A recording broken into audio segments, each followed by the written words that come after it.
ഇനി നമ്മള് ധ്യാനുള്ള ഒരു ഞെട്ടിക്കുന്ന സർപ്രൈസിലേക്കാണ് നമ്മൾ പോകുന്നത്. അടുത്ത ബെല്ലോട് കൂടി നാടകം ആരംഭിക്കുകയായി. ഒരെണ്ണം കൂടി ഉണ്ട്. നമ്മൾ പറയില്ലേ ലാസ്റ്റത്തേക്ക് ഇങ്ങനെ അമിട്ട് പൊട്ടിക്കാൻ വെക്കുന്നത്. നേരത്തെ നമ്മളൊരു ക്ലാരിറ്റി ഒന്നില്ലേ?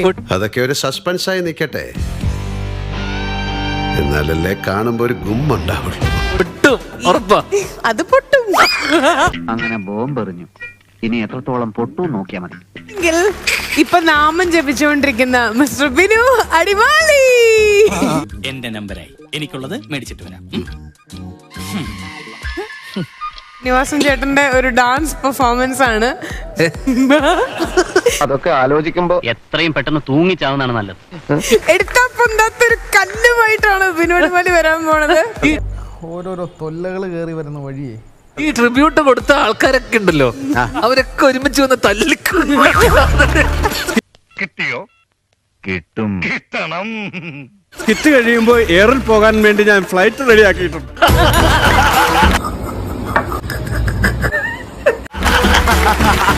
ബാക്കി all the best. Cheer up man. ഇതെന്തത് ഒരു തരി ചോരയില്ലല്ലോ. Okay, confirm. ബാ നമുക്ക് പോവാം. അപ്പൊ അവന് വേണ്ടി നമുക്ക് പ്രാർത്ഥിക്കാം. ബാ.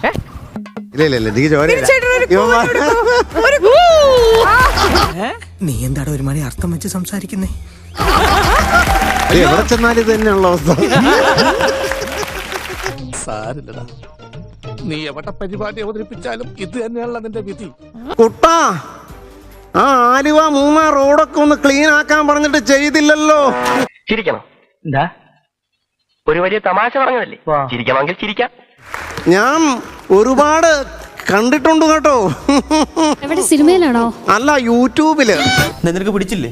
വിവരവും വിവേകവും ഇല്ലാത്തവനാണേ. അതെനിക്ക് മനസ്സിലായിരിക്കണു. പക്ഷേ എനിക്ക് അല്ല നിങ്ങളാരാ? ഞാൻ ആരാണെന്ന് അറിയില്ലല്ലേ?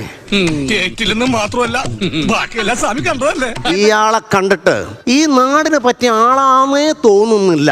നിങ്ങളെ കണ്ടിട്ട് ഈ ഫ്ലോറിന് പറ്റിയ ആളാന്ന് എനിക്ക് നല്ലോണം കിട്ടിയോ? സാമാന്യം ഭേദപ്പെട്ട രീതിയിൽ. നമ്മള് ക്രിസ്മസിന് വന്നപ്പോൾ ഇത് ചെയ്തായിരുന്നു കഴിഞ്ഞ എപ്പിസോഡിൽ. ആ മറന്നു പോയല്ലേ? അതിനെങ്ങനെ പ്രായമായില്ലേ, അതൊക്കെ ഓർമ്മ ഉണ്ട്. ഇന്ന് ആരെയാടോ കണി കണ്ടത്? തന്നെയാണല്ലേ?